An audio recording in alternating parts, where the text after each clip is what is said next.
మన తెలుగు కాంపిటేటివ్ ఛానల్కు స్వాగతం. నమస్కారం. ఈరోజు మనం భారత రాజ్యాంగ చరిత్రలో ఒక పెనుభూకంపం లాంటి అధ్యాయాన్ని లోతుగా పరిశీలించబోతున్నాం. అదే 1976 నాటి 42వ రాజ్యాంగ సవరణ చట్టం. దీన్ని మామూలుగా ఒక సవరణ అనరు, మినీ రాజ్యాంగం అంటారు. అంటేనే అర్థం చేసుకోవచ్చు ఇది రాజ్యాంగాన్ని ఎంతగా మార్చేసిందో. మనకు తెలిసిన సమాచారం ప్రకారం ఈ సవరణ దేశంలో అత్యవసర పరిస్థితి అంటే ఎమర్జెన్సీ నడుస్తున్నప్పుడు వచ్చింది. రాజ్యాంగంలోని దాదాపు ప్రతి భాగాన్ని ఇది తాకింది. అసలు ఒక దేశానికి రాజ్యాంగం ఉన్నప్పుడు దాన్ని ఇంత సమూలంగా మార్చాల్సిన అవసరం ఎందుకొచ్చింది? ఇది కేవలం కొన్ని మార్పులా, లేక అధికారాన్ని ఒక్కచోట కేంద్రీకరించే ఒక పెద్ద వ్యూహమా? దీని ప్రభావం మన ప్రజాస్వామ్యంపై ఎలా పడింది? ఈ ప్రశ్నలన్నింటికీ ఈరోజు సమాధానాలు వెతుకుదాం. ఖచ్చితంగా. ఈ సవరణను అర్థం చేసుకోవాలంటే కేవలం అందులోని క్లాజ్లను చదివితే సరిపోదు.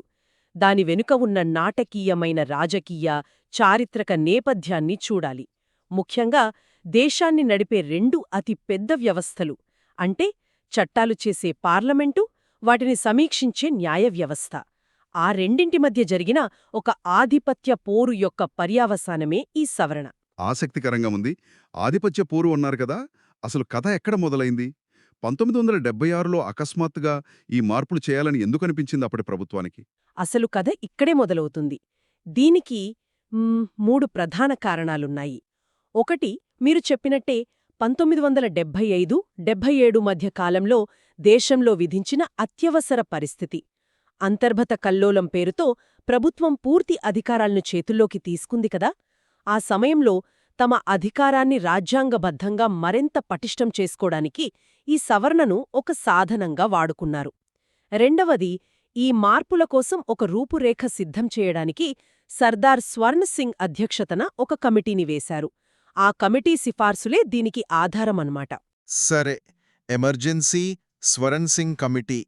మరి మూడోది అదే కీలకమైనది అనిపిస్తోంది. అవును, మూడవదే అసలు సిసలైన కారణం.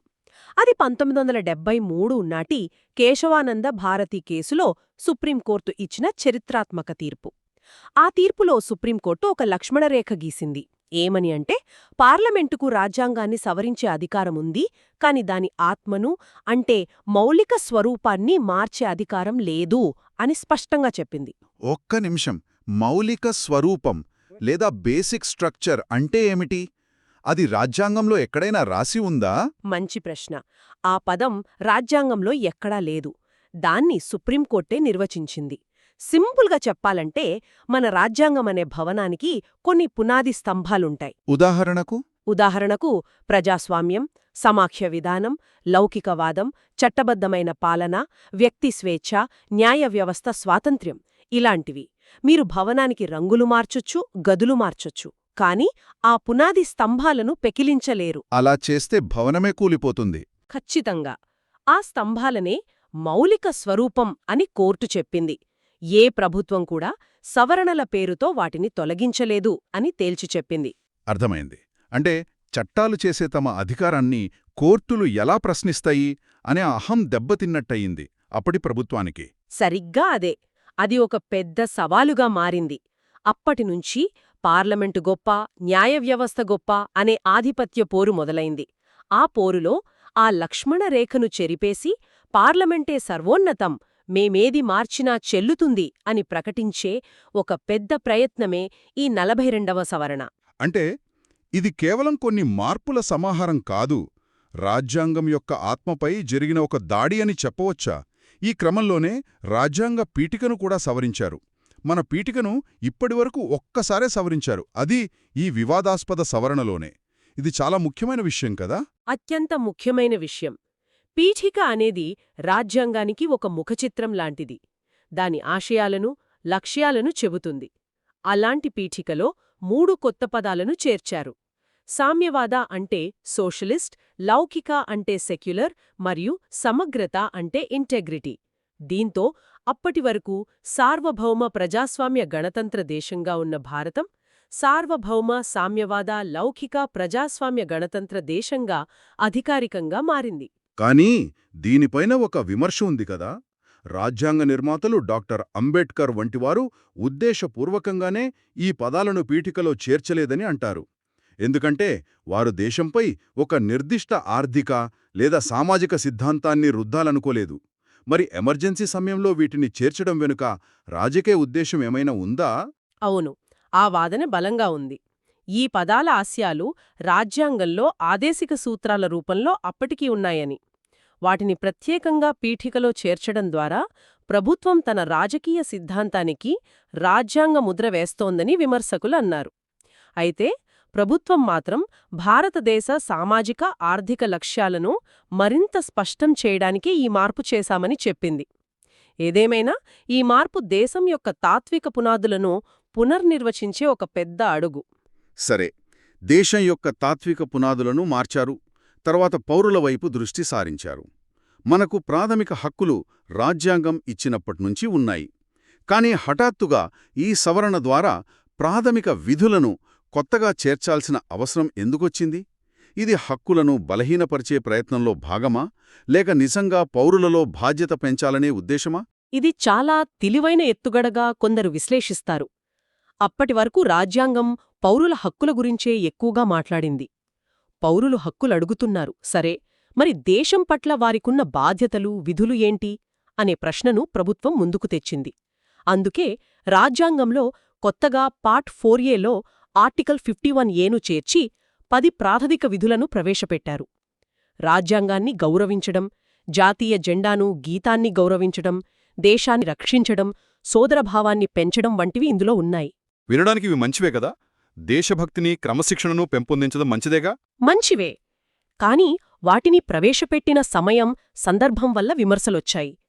ఎమర్జెన్సీ సమయంలో ప్రభుత్వం పౌరుల హక్కులను కాలరాస్తున్నప్పుడు వారికి విధులను గుర్తుచేయడం ఒక రకమైన నియంత్రణ చర్య అని. జాతి వ్యతిరేక కార్యకలాపాలు అనే పేరుతో అసమ్మతిని, నిరసనను అణచివేయడానికి దీనిని ఒక కారణంగా చూపొచ్చని విశ్లేషకులు భయపడ్డారు. తనను దాటి ప్రవర్తించకుండా చూసే న్యాయ వ్యవస్థ విషయంలో ఏం జరిగింది? ఎందుకంటే ఈ సవరణపై వచ్చిన అతిపెద్ద విమర్శ అక్కడే కేంద్రీకృతమై ఉంది కదా. అవును, ఇక్కడే 42వ సవరణ యొక్క అసలు ఉద్దేశం బయటపడుతోంది. న్యాయ వ్యవస్థ రెక్కలను కత్తిరించడానికి చాలా స్పష్టమైన ప్రయత్నాలు జరిగాయి. మొదటిది న్యాయ సమీక్ష అధికారాన్ని పరిమితం చేయడం. ఒక్క నిమిషం, న్యాయ సమీక్ష అంటే ఏమిటి? దాని ప్రాముఖ్యత ఏంటి? సాధారణంగా పార్లమెంటు చేసిన ఒక చట్టం రాజ్యాంగంలోని నియమాలకు విరుద్ధంగా ఉందనిపిస్తే హైకోర్టులు, సుప్రీంకోర్టు దానిని సమీక్షించి ఇది చెల్లదు అని కొట్టివేయగలవు. దీనినే న్యాయ సమీక్ష లేదా జ్యుడిషియల్ రివ్యూ అంటాం. ఇది పౌరుల ప్రాథమిక హక్కులను కాపాడే ఒక రక్షణ కవచం లాంటిది. ఓ, ప్రభుత్వం తన అధికార పరిధిని దాటకుండా చూసే ఒక చెక్ బ్యాలెన్స్ ఇది. మరి ఈ సవరణ ఆ కవచాన్ని ఏం చేసింది? ఆ కవచాన్ని బలహీనపరిచింది.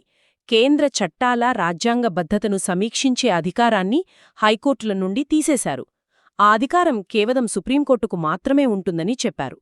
అంతటితో ఆగకుండా ఆర్టికల్ 368ని సవరించి రాజ్యాంగ సవరణలను ఏ కోర్టులోనూ ఏ కారణంపైనా ప్రశ్నించడానికి వీల్లేదు అని ఒక క్లాజ్ చేర్చారు. ఏంటి అంటే పార్లమెంట్ ఏది సవరిస్తే అదే ఫైనల్, కోర్టులు కనీసం దానివైపు చూడకూడదన్నమాటేనా? అవును, అదే వారి ఉద్దేశం. ఇది చాలా ప్రమాదకరంగా ఉంది.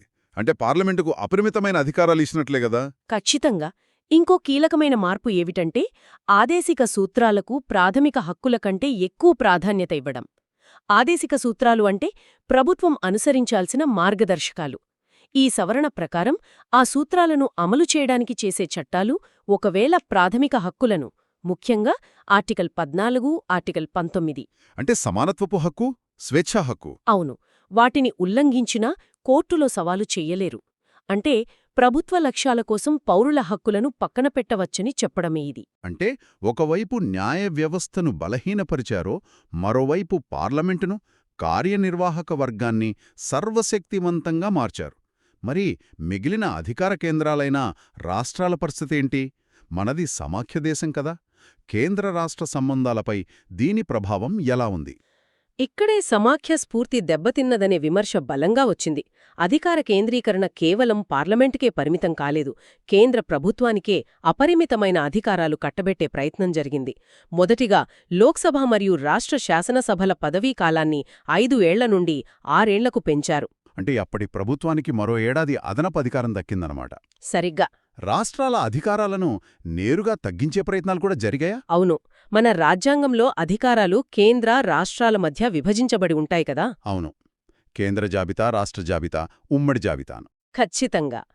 ఈ సవరణ ఏం చేసిందంటే విద్య, అడవులు, వన్యప్రాణుల రక్షణ, తూనికలు మరియు కొలతలు, న్యాయ పరిపాలన వంటి 5 కీలక అంశాలను రాష్ట్ర జాబితా నుండి తీసి ఉమ్మడి జాబితాలోకి మార్చింది.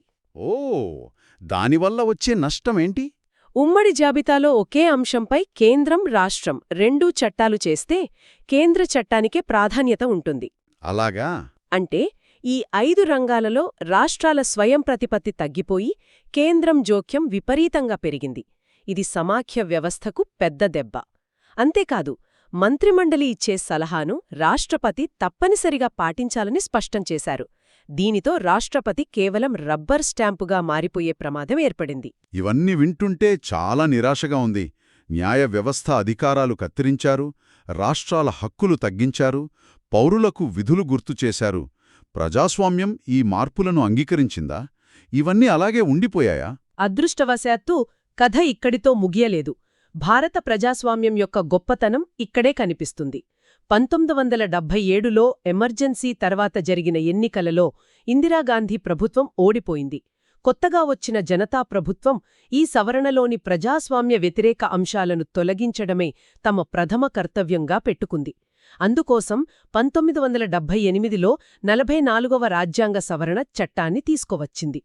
అంటే ఒక సవరణ చేసిన నష్టాన్ని మరో సవరణ సరిదిద్దిందన్నమాట. ఏమేం మార్చారు? చాలా మార్చారు. 42వ సవరణలోని అత్యంత ప్రమాదకరమైన మార్పులను రద్దు చేశారు. లోక్సభ పదవీకాలాన్ని తిరిగి 6 నుండి 5 ఏళ్లకు తగ్గించారు. మంచిది. మంత్రిమండలి సలహాను గుడ్డిగా పాటించకుండా ఒక్కసారి పునఃపరిశీలనకు పంపే విచక్షణాధికారాన్ని రాష్ట్రపతికి తిరిగిచ్చారు. ప్రాథమిక హక్కులకు మళ్లీ ఆదేశిక సూత్రాల కంటే ప్రాధాన్యత కల్పించారు. అన్నింటికన్నా ముఖ్యంగా కోర్టుల న్యాయ సమీక్ష అధికారాన్ని పునరుద్ధరించారు.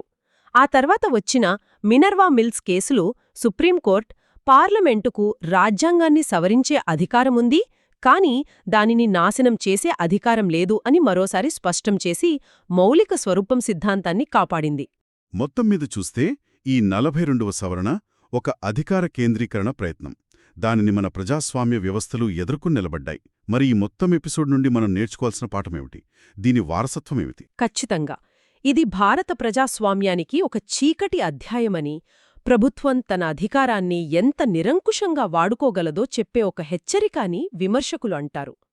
కాని అదే సమయంలో ఆ తర్వాత వచ్చిన 44వ సవరణ, సుప్రీంకోర్టు తీర్పులు మన ప్రజాస్వామ్య వ్యవస్థలు, ముఖ్యంగా న్యాయ వ్యవస్థ ఎంత బలంగా ఉన్నాయో, ఎంత స్థితిస్థాపకంగా ఉన్నాయో నిరూపించాయి. అంటే ఈ సవరణల్లోని చెడును చాలా వరకు తొలగించారు.